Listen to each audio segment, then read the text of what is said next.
Peggy 3.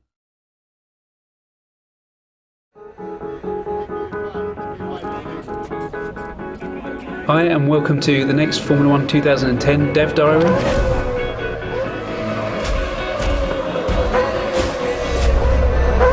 It's about making the most authentic experience possible, and it's also about making the car handling predictable and consistent.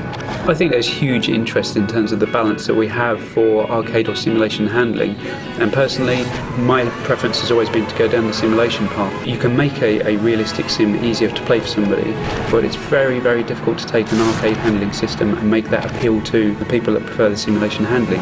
Yeah, well, I'm the Brawn test and reserve driver from 2009. Part of that job is developing the simulator as well. We've had access to the teams, to the engineers, to the drivers. So what I do is try and bounce my level of expectation off Ant, who gives us a lot of feedback week by week.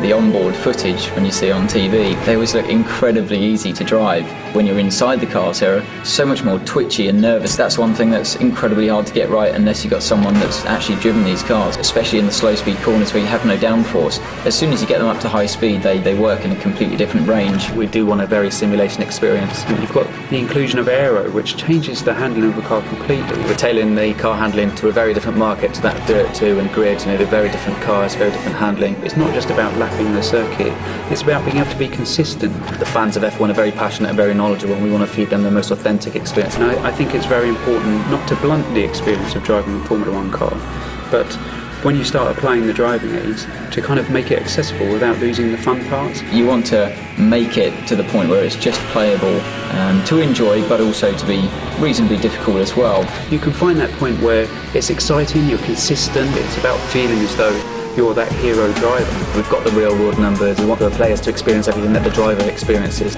From the real car to the computer game, it's very realistic. Handling is key in Formula 1.